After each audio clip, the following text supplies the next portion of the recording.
Disclaimer. This book may contain content that is considered historically inaccurate or culturally insensitive by modern standards. My hope is that by exploring old literature, we will better understand why people of the past thought the way that they did and understand the influences that shape their culture. This video is not intended for young audiences. Here is a photo of a diagram that shows up later in the chapter. I thought it might be convenient for people to have access to it at the beginning of the video. Hi, I'm Morgan, and today I'm excited to read to you from Out of Door book, which is from a collection or series of books called The Children's Hour, and this is the 7th book in that collection, which was published by Houghton Mifflin Co. in 1907. The Harwell-Yates Game by Ralph H. Barbour. That game will live in history. It was a battle royal between giant foes. On one hand was the confidence begat of 15 years of almost continuous victory over the Crimson. On the other, the desperation that such defeat brings. Yates had a proud record to sustain, Harwell a decade of worsting to atone for, and 25,000 persons watched and hoped and feared as the battle raged. Down settled the soaring ball into the arms of Kingston, who tucked it under his arm and started with it toward the distant goal. But 8 yards was all he found ere, as Yates forward crashed down upon him. Then came a quick line-up on Harwell's 40 yards, and first Prince, then Kingdon, then Blair was put through the line, each for a small gain, and then Harwell benches shouted their triumph. Again the pigskin was given to Prince for a try through the hole between tackle and guard, but this time he was hurled back for a loss. The next try was Kingdon's, and he made a yard around the Yates left end. It was the third down, and 5 yards were lacking. Back went the ball for a kick, and a moment later it was Yates on her 35 yards, and again the teams were lining up. It was now the turn of the East stand to cheer, and mightily the shout rolled across the field. Through came the Yates full, the ball safely stowed in the crook of his elbow, the whole force of the backs shoving him on. 3 yards was his. Another line-up. Again the Yates fullback was given the ball, and again he gained, and it was the first down on Yates's 45-yard line. Then began a rout in which Harwell retreated, and Yates pursued until the leather had crossed the middle of the field. The gains were made anywhere, everywhere, it seemed. Allardyce yielded time and again, and Selkirk, beside him, lacking the other's support, was thrust aside almost at will. The Yates shouters were wild with joy, and the cheers of Harwell were drowned beneath the greater outbursts from the supporters of the Blue. Harwell appeared to be outclassed, so far as her rush line was concerned. Past the 50-yard line went the ball, and between it and the next white streak, Harwell at last made a desperate stand and secured the ball. In the first play, it was sent speeding away from Blair's toe to the Yates midfield, a long, clean, high kick that led the forwards down under it in time to throw the waiting back ere he had taken a step, and that brought shouts of almost tearful delight from the Harwell sympathizers. Back to her line-bucking returned Yates, and slowly, but very surely, the contest moved over the lost ground, back toward the Harwell goal. The 55-yard line was passed again, the 50, the 45, and here or there holes were being torn in the Harwell line, and the Crimson was going down before the Blue. At her 40-yard line Harwell stayed again for a while the onslaught of the enemy, and tried thrice to make ground through the Yates line. The back to the hands of Wilkes went the oval, and again the heartbreaking rout began. Okay, there's an illustration. I don't know if I describe this as an illustration, but more like a diagram of all the players here.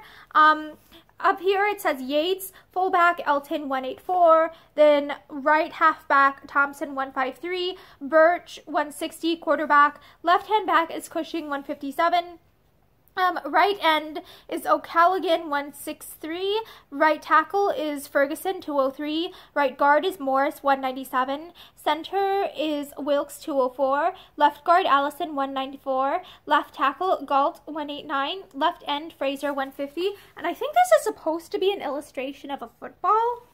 And then it says Left end, Dutton, 150. Left tackle, Selkirk, 186. Left guard, Allardyce, 189. Center, Chesney, 229. Right guard, Rutland, 196. Right tackle, Burbridge, 179. Right end, Chase, 158. Quarterback, Story, 144. Prince, 157 is the left halfback. Kingdon, 182 is the right halfback. And Blair, 179 is the fullback. And that is on Harwell's side. So I think this is supposed to help explain what exactly is going on. Then back to the hands of Wilkes went the oval, and again the heartbreaking rout began. Harwell made her last desperate rally on her 25 yards. The ball was thrown to Blair, who kicked, but not soon enough to get it out of the way of those opposing forwards, who broke through as the ball rose. It struck against the upstretched hand of the Yates right guard and bounded toward the Crimson's goal. The Yates left half fell upon it. From there, without forfeiting the ball, Yates crashed down to the goal line and hurled Elton, her crack full back, through at last for a touchdown. For 5 minutes, chaos reigned upon the East Stand. All previous efforts paled into nothingness beside the outbursts of cheers that followed each other like claps of thunder up and down the long bank of fluttering color. Upon the other side of the field, no rival shouts were heard. It was useless to try and drown the Niagara of sound, but here and there crimson flags waved defiantly at the triumphant blue. The goal was an easy one, though it is probable that it would have been made had it been 5 times more difficult, for Elton was the acknowledged goal-kicker par excellence of the year. Then back trotted the teams, and as the Harwell 11 lined up for the kickoff, Allardyce at left guard gave place to Murdoch. The big fellow had given out and had limped white-faced and choking from the field. The whistle sounded, and the ball rose into the air, corkscrewing toward the Yates goal. Down the field under it went the Harwell runners like bolts from a bow, and the Yates half who secured the pigskin was downed where he caught. The 2 teams lined up quickly, then back, foot by foot, yard by yard, went the struggling Harwell men. Yet the retreat was less like a rout than before, and Yates was having harder work. Her players were twice piled up against the Harwell centre, and she was at last forced to send a blue-clad youth around the left end, an experiment which netted her 12 yards, and which brought the East Stand to its feet, yelling like mad. But here the Crimson line at length braced, and the ball went to its centre on 3 downs, and the tide turned for a while. The backs and the right end were hurled, one after another, at the opposing line, and shouts of joy arose from the crimson seats as gain after gain resulted. Thrice in quick succession Captain Dutton shot through the left end of the Blues' line, and the second time for a gain of 5 yards. The cheering along the west side of the great field was now continuous, and the leaders, their crimson badges fluttering agitatedly, were waving their arms like tireless semaphores, and exciting the supporters of Harwell to greater and greater efforts. Nearer and nearer to the coveted touchdown crept the Crimson line. With clockwork precision the ball was snapped, the quarter passed, the half leaped forward, the rush line plunged and strove, and then from somewhere a faint "Down!" was cried, and the panting players staggered to their feet, leaving the ball yet nearer to the threatened goal line. On the Blues' 23 yards the whistle shrilled, and a murmur of dismay crept over the Yates seats as it was seen that Captain Ferguson lay motionless on the ground. But a moment's rubbing brought him to his feet again. "He's not much hurt," explained the knowing ones. "He wants to rest a bit."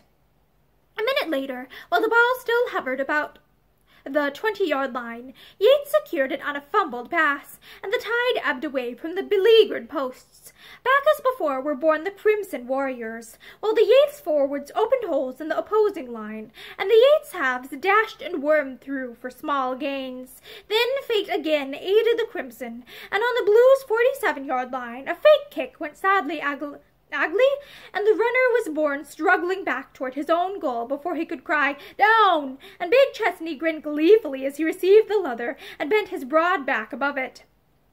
Canes, chrysanthemums, umbrellas, flags, carnations, hats, all these and many other things waved frantically above the great bank of crimson as the little knot of gallant knights in moleskin crept back over their recent path of retreat and took the war again into the enemy's country. Every inch of the way was stubbornly contested by the defenders, but slowly they were pushed back, staggering under the shocks of the crimson's attack. Chesney, Rutland, and Murdoch worked together, side by side, like 1 man or 40. And when time was called for an instant on the Yates 25 yards, it was to bring Galt, the Blues' left tackle, back to consciousness and send him limping off the gridiron. His place in the line was taken by an old Hiltonian, one Dunsmore, and the game went on. And now it was the Blue that was in full retreat, and crimson that pursued. Nearer and nearer to the Yates goal line went the resisting besieged and the conquering besiegers, and the great black scoreboard announced but 8 more minutes of the first half remaining. But even 8 were 3 more than were needed, for Harwell crossed the 20 yards by tandem on tackle, gained the 15 and 2 downs by wedges between tackle and guard, and from there on, until the much-desired goal line was reached, never paused in her breathless, resistless onslaught. It was Wesley Blair who at last put the ball over for a touchdown, going through between centre and left guard with all the weight of the Harwell 11 behind him. A smothered "Down!" was never heard, for the west stand was a swaying, tumultuous unit of thunderous acclaim. Up went the flags and banners of crimson hues. Loud sounded the paean of praise and thanksgiving from thousands of straining throats, while below on the sidelines the coaches leaped for joy and strained each other to their breasts in unspeakable delight.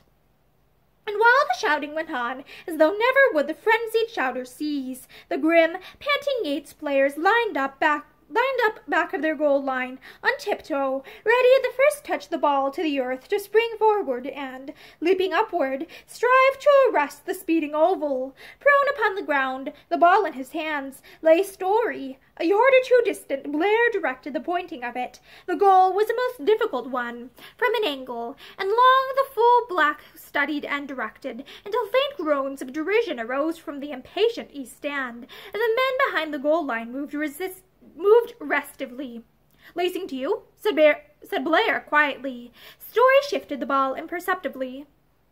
Nor, the quarterback obeyed. "Cock it." Higher went the end toward the goal. "Not so much." It was lowered carefully, slowly. "Steady." Blair stepped back, glanced once swiftly at the crossbar, and stepped forward again. "Down!" Story's left hand touched the grass. The Yates men surged forward, and there was a thud, and upward sped the ball, rising, until it topped the bar, then slowly turning over in its quickening descent. But the nearly silent west stand had broken again into loud cries of triumph, and upon the face of the scoreboard appeared the momentous word, "Goal!" Again the ball was put in play, but the half was soon over, and the players, snatching their blankets, trotted to the dressing rooms, and the scoreboard announced, "Opponent 6, Yates 6. As the little swinging door closed behind him, Joel found himself in a seething mass of players, rubbers, and coaches, while a babble of voices, greetings, commands, laughter, and lament confused him. It was a busy scene. The trainer and his assistants were working like mad. The doctor and the head coach were talking 20 to the second. Everybody was explaining everything, and the indefatigable coaches were hurrying from man to man, instructing, reminding, and scolding. Joel had only to look on, save when he lent a hand at removing some torn and stubborn jersey, or at finding lost shin guards and nose masks, and so he found a seat out of the way, and, searching the room with his gaze, at length found Prince. That gentleman was having a nice new pink elastic bandage put about his ankle. He was grinning sturdily, but at every clutch of the web his lips twitched and his brow puckered. Joel, watching him, wondered how much more he would stand, and whether Joel's chance would come ere the fatal whistle piped the end of the match. "Time's up!" cried the head coach suddenly, and the confusion redoubled until he mounted to a bench and clapped his hands loudly above the din. Comparative silence ensued. "Fellows," he began, "here's the list for the next half. Answer to your names, please, and go over to the door. Fellows, you'll have to make less noise. Dutton, Selkirk, Murdoch, Murdoch." Right! The voice emerged from the folds of a woolen sweater, which had stubbornly refused to go on or off. With a smile, the head coach continued the list, each man responding as his name was announced and crowding to the doorway. Chesney, Rutland, Burbridge, Martin. A murmur rose from the listening throng, and Chase, a tall, pale-faced youth, his cheek exhibiting the marks of a contact with someone's shoe cleats, groaned loudly and flung himself onto a bench, where he sat looking blindly before him until the list was finished. Story, Prince, here? Called the latter, jumping from his seat. Then a sharp, agonized cry followed, and Prince toppled over, clutching vainly at the air. The head coach paused. The doctor and the trainer pushed toward the fallen man, and a moment later the former announced quietly, "He's fainted, sir. Can he go on?" asked the head coach. "He is out of the question. Ankle's too painful. I couldn't allow it." "Very well," answered the other as he amended the list. "Kingdon, Blair, March." Joel's heart leaped as he heard his name pronounced, and he tried to answer. "March?" he demanded the head coach impatiently, and "Here, sir," gulped Joel, rushing to the door. "All right," continued the head coach. "There isn't time for any fine phrases, fellows, and if there was, I couldn't say them so that they do any good. You know what you've got to do. Go ahead and do it. You have the chance of wiping out a good many defeats, more than it's pleasant to think about. The college expects a great deal from you. Don't disappoint it. Play hard and play together. Don't give an inch. Dive first. Tackle low, run high, and keep your eyes on the ball. And now, fellers, 3 times 3 for Harwell."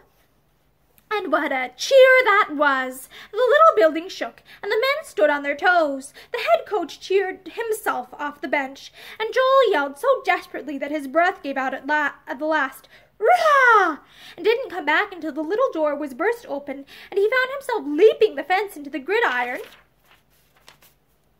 And what a burst of sound greeted their reappearance! The west stand shook from end to end. Crimson banners broke out on the breeze. Everyone was on his feet. Hats waved. Umbrellas clashed. Canes swirled. A youth in a plaid ulster went purple in the face of the small end of a 5-foot horn, and for all the sound it seemed to make, it might as well have been a penny whistle. The ushers waved their arms, but to no purpose, since the seats heeded them not at all, but shouted as their hearts dictated, and as their throats and lungs allowed.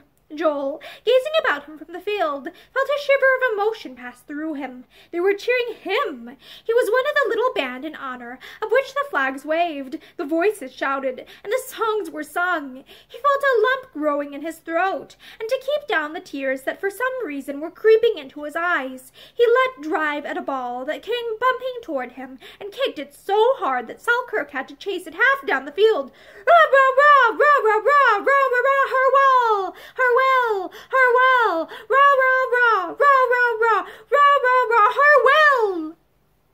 The leaders of the cheering had again gotten control of their sections, and the long, deliberate cheer, majestic in its intensity of sound, crashed across the space, rebounded from the opposite stand, and went echoing upward into the clear afternoon air. "Harwell," muttered Joel. "You bet!" Then he gathered with the others about Dutton to listen to that leader's last instructions, and at the same moment the east stand broke into cheers as the gallant sons of Yates bounded onto the grass. Back and forth rolled the mighty torrents of sound, meeting in midair, breaking and crashing back in fainter reverberations. They were singing the college songs now, and the merits and virtues of both colleges were being chanted defiantly to the tunes of popular airs. Thousands of feet tramped, keeping time against the stands. The Yates band and the Harwell band were striving, from opposite ends of the field, to drown each other's strains. And the blue and crimson fluttered and waved. The sun sank lower toward the western horizon, and the shadows crept along the ground. "There will be just one more score," predicted the knowing ones, as they buttoned their ulsters and overcoats up at the throat and crouched along the sidelines like so many toads. "But who will make it? I'm blessed if I know." Then Harwell lined up along the 55-yard line, with the ball in their possession and the south goal behind him. behind them, and Yates scattered down the field in front, and the linesmen placed their canes in the turf, and the referee and the umpire walked into the field, and the stands grew silent, save for the shrill voice of a little freshman on the west stand, who had fallen 2 bars behind him. "This is Harwell's day, and needs must finish out while his breath lasted." "Are you all ready?" asked the referee. There was no reply. Only here and there a foot moved uneasily as weights were thrown forward, and there was a general, almost imperceptible, tightening of nerves and muscles. And then the whistle blew. The kickoff came into Blair's ready arms. The interference formed quickly, and the full-back sped down the field. One white line passed underfoot, another. Joel felt Blair's hand laid lightly upon his shoulder, and ran as though life itself depended upon getting that precious ball past the 3rd mark. But the Yates ends were upon them. Joel gave the shoulder to one, but the second dive threw Kingdon, and the runner came to earth on the 23-yard line, with Joel tugging at him in the hope of advancing the pigskin another foot. "Line up quickly, fellows," called Story. The players jumped to their places. 199. Joel crept back a bare yard. 199.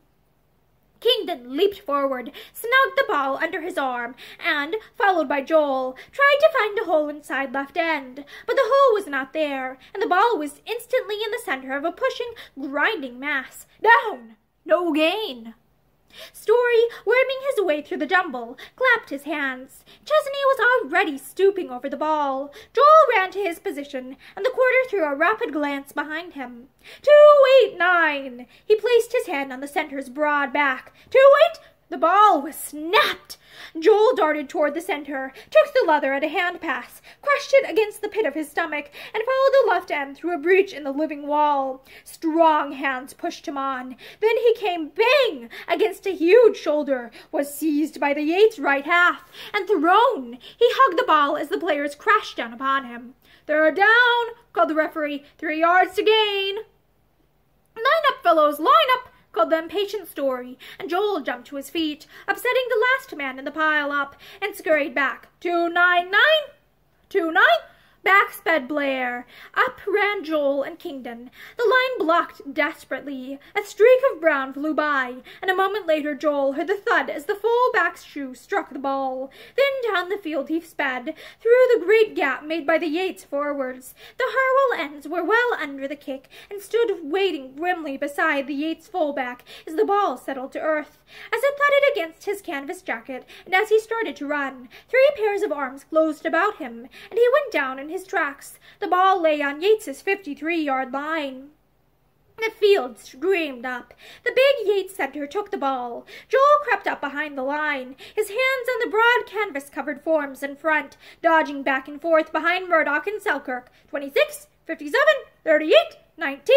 The posing left half started across, took the ball, and then Joel was at the very bottom of some 700 pounds of writhing humanity, trying his best to get his breath and wondering where the ball was. Second down, 3.5 yards to gain. Again the lines faced. Joel was crouched close to quarter, obeying that player's gesture. They were going to try Murdoch again. Joel heard the breathless tones of the Yates quarter as he stooped behind the opposing line. "A tandem on guard," whispered Joel to himself. The next moment there was a crash. The man in front of him gave. Then Joel and Story, gripping the turf with their toes, braced hard. There was a moment of heaving, panting suspense. Then a smothered voice cried, "Down!" "They're down!" cried the referee. 3.5 yards to gain. "Look out for a fake kick," muttered Story, as Joel fell back. The opposing line was quickly formed, and again the signal was given. The rush line heaved. Joel sprang into the air, settling with a crash against the shoulders of Chesney and Murdoch, who went forward, carrying the defense before them. But the ball was passed, and even as the Yates line broke, the thud of leather against leather was heard. Joel scrambled to his feet, assisted by Chesney, and streaked up the field. The ball was overhead, describing a high, short arch. Blair was awaiting it, and Kingdon was behind and to the right of him. Down it came, outshot Blair's hands, and catching it like a baseball, he was off at a jump. Kingdon beside him. Joel swung about, gave a shoulder to an oncoming blue-clad rusher, ran slowly until the 2 backs were hard behind him, and then dashed on. Surely there was no way through that crowded field. Yet even as he studied his path, a pair of blue stockings went into the air, and a threatening obstacle was out of the way, bowled over by a Harwell forward. The ends were now scouting ahead of the runners, engaging the enemy. The 55-yard line was traversed at an angle near the east side of the field, and Joel saw the touch line growing instantly more imminent, but a waiting Yates man, crouchingly running up the line, was successfully passed, and the trio bore farther infield, putting 10 more precious yards behind them. The west stand was wild with exultant excitement, and Joel found himself speeding onward in time with the rhythmic sway of the deep rah, rah, rah that boomed across from the farther side, but the enemy was fast closing in about them. The Yates right half was plunging down from the long side. A pertinacious forward was almost at their heels, and now the Yates full was charging obliquely at them with his eyes staring, his jaws set, and determination in every feature and line. The hand on Joel's shoulder dropped. Blair eased his pace by ever so little, and Joel shot forward in the track of the foal, his head down, and the next moment was sprawling on the turf with the enemy above him. But he saw and heard Blair and Kingdon hurtling over, felt a sharp pain that was instantly forgotten, and knew that the ball was safely by. But the run was over at the next line. Kingdon made a heroic effort to down the half, and would have succeeded had it not been for the persevering forward, who reached him with his long arms and pulled him to earth. And Blair, the ball safe beneath him, lay at the Yates 35 yards, the halfback holding his head to earth. Joel arose, and as he trotted to his position, he looked curiously at the first finger of his left hand. It bore the imprint of a shoe cleat, and pained dully. He tried to stretch it, but could not. Then he shook his hand. The finger wobbled crazily. Joel grinned. "Pest!" he whispered laconically. His first impulse was to ask for time to have it bound. Then he recollected that someone had said the doctor was very strict about injuries. Perhaps the latter would consider the break sufficient cause for Joel's leaving the field. That wouldn't do. Better to play with a broken arm than not to play at all. So he tried to stick the offending hand in his pocket, found there was no pocket there, and put the finger in his mouth instead. Then he forgot all about it, for Harwell was hammering the Blues line desperately, and Joel had all he could do to remember the signals and play his position. For the next quarter of an hour, the ball hovered about Yates's danger territory. Twice, by the hardest kind of line bucking, it was placed within the 10-yard line, and twice, by the grimmest, most desperate resistance, it was lost on downs and sent hurtling back to near middle field. But Yates was on the defensive, even when the oval was in her possession, and Harwell experienced the pleasurable, and in truth, unaccustomed, exultation that comes with the assurance of superiority. Harwell's greatest ground-gaining plays now were the 2 sequences from ordinary formation and full back forward. These were used over and over, ever securing territory and ever puzzling the opponents. Joel was hard-worked. He was used not only to wriggle around the line inside of ends and to squirm through difficult outlets, but to charge the line as well, a feat of which his height and strong legs rendered him well capable. He proved a consistent ground gainer, and with Blair, who worked like a hero, and Kingdon, who won laurels for himself that remained fresh many years, gained the distance time and again. But although the spectacular performances belonged here to the backs, the line it was that made such work possible. Chesney, with his 6 feet, 4.5 inches of muscle, and his 229 pounds of weight, stood like a veritable Gibraltar of strength.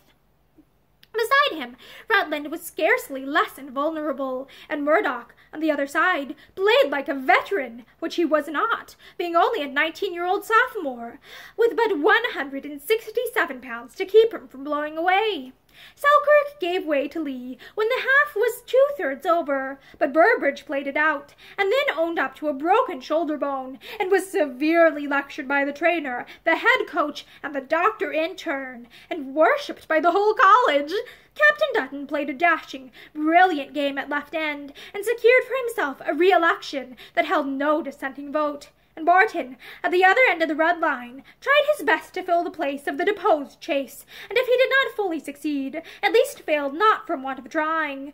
But it was Little Story, the quarterback, who won unfading glory. A mass of nerves from his head down, his brain was as clear and cool as the farthest goal post, and he ran the team in a manner that made the coaches, hoping hopping and scrambling along on the sidelines, hug themselves and each other in glee. So much for the Harwell men.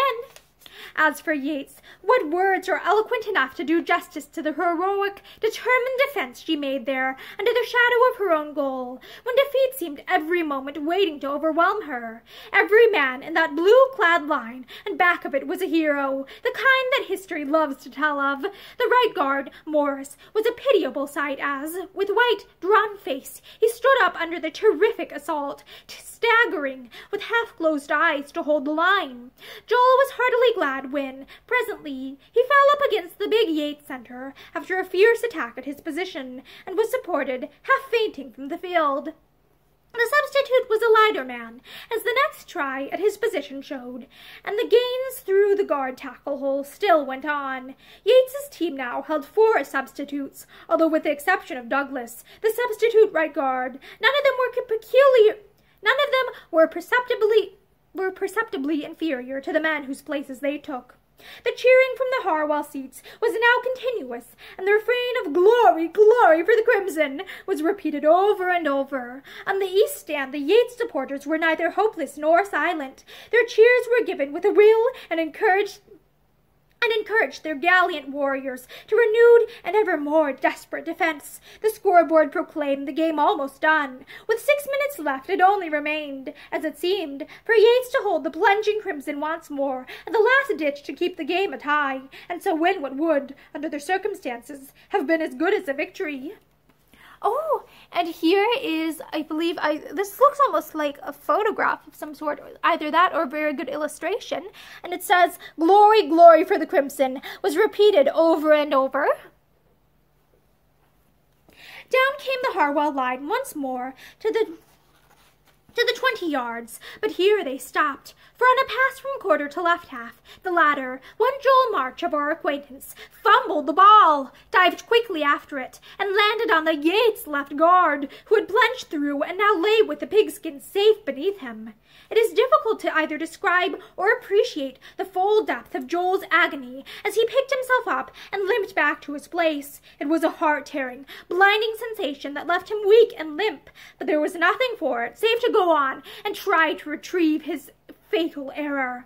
The white face's story turned toward him, and Joel read in the brief glance no anger, only an almost tearful grief. He swung upon his heel with a muttered word that sounded ill from his lips, but he was only a boy, and the provocation was great. Let us not remember it against him.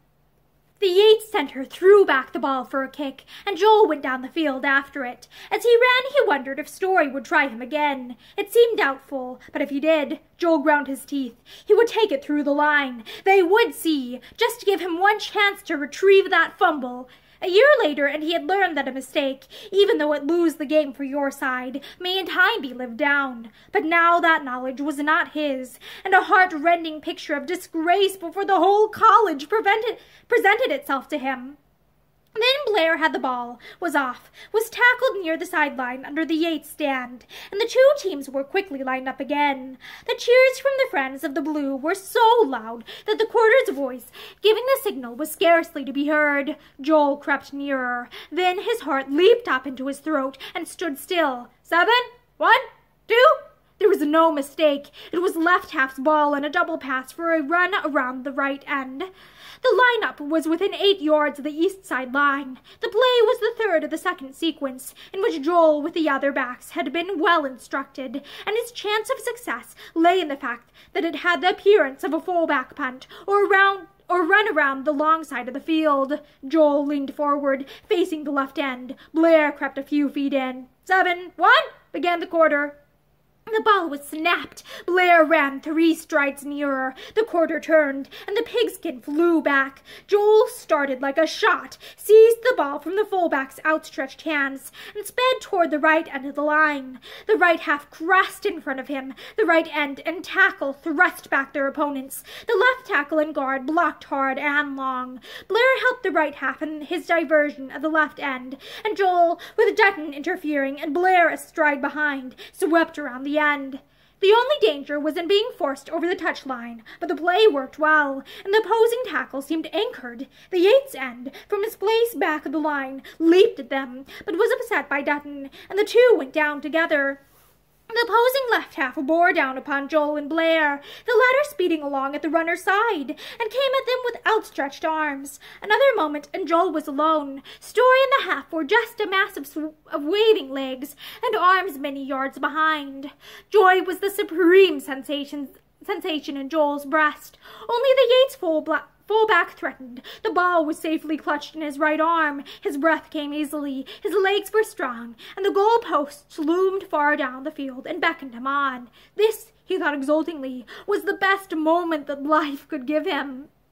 Behind, although he could not hear it for the din of shouting from the Harwell stand, he knew the pursuit to be in full cry.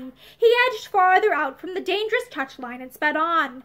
The Yates full-back had been deceived by the play and had gone far up the field for a kick. And now down he came, and Joel found a chill creeping over him as he remembered the player's wide reputation. He was the finest fullback, so report had it, of the year. And of a sudden Joel found his breath growing labored, and his long legs began to ache, and seemed stiffening at the thighs and knees. But he only ran the faster, and prepared for the threatened tackle. Harwell's heart sank, for the crimson-clad runner appeared to waver, to be slowing down. Suddenly, when only his own length separated him from his prey, the Yates fullback left the ground and, like a swimmer diving into the sea, dove for the hesitating runner. There was but one thing that day more beautiful to see than the fearless attempt to tackle, and that one thing was the leap high into the air that the Harwell left half made, just in the nick of time, clearing the tackler, barely avoiding a fall, and again running free with the ball still safe. The Yates player quickly recovered and took up the chase, and the momentary pause had served to bring the foremost of the other pursuers almost to Joel's heels. And now began a contest that will ever live in the memories of those who witnessed it. Panting, weary, his legs aching at every bound, his throat parched with a hot breath, Joel struggled on. Joy had given place to fear and desperation. Time and again he choked down the over-ready sobs. Behind him sounded the thud of relentless feet. He dared not look back, lest he stumble. Every second he expected to feel the clutch of the enemy. Every second he thought that now he must give up. But recollection of that fumble crushed down each time the inclination to yield, and one after another the nearly obliterated lines passed underfoot. He gave up trying to breathe. It was too hard. His head was swimming and his lungs seemed bursting. Then his wandering faculties rushed back at a bound as he felt a touch, just the lightest fingering on his shoulder, and gathering all his remaining strength, he increased his pace for a few steps, and the hand was gone, and the 10-yard line passed, slowly, reluctantly. One more, he thought, one more. The great stands were hoarse with shouting, for here ended the game. The figures on the scoreboard had changed since the last play, and now relentlessly proclaimed 1 minute left. Nearer and nearer crept the 5-yard line. Nearer and nearer crept the pursuing full-back. Then, and at the same instant, the scattered breath of lime was gone, and a hand clutched at the canvas jacket of the Harwell runner. Once more Joel called upon his strength and tried to draw away. But it was no use, and with the goal line but 4 yards distant, stout arms were clasped tightly about his waist. 1, 2, 3 strides he made. The goal line writhed before his dizzy sight. Relentlessly, the clutching grasp fastened tighter and tighter about him like steel bands, and settled lower and lower until his legs were clasped and he could move no farther. Despairingly, he thrust the ball out at arm's length and tried to throw himself forward. The trampled turf rose to meet him. Dot, dot, dot, dot, dot, dot, dot, dot, dot, dot. The ball is over! Pronounced the referee. It was a nice decision, for an inch would have made a world of difference, but it has never been disputed. Then Dutton leaped into the air, waving his arms. Rutland turned a somersault, and the West Stand arose as one man and went mad with delight. Hats and cushions soared into air. The great structure shook and trembled from end to end, and the last few golden rays of the setting sun glorified the waving, fluttering bank of triumphant crimson. And that is the end of the Harwell-Yates Game by Ralph H. Barbour. And I was going to show you the diagram from page 171 again, in case you wanted a closer look at that, as well as the image, glory, glory for the crimson, was repeated over and over. I hope that you enjoyed this story and that you are having a great day. Bye!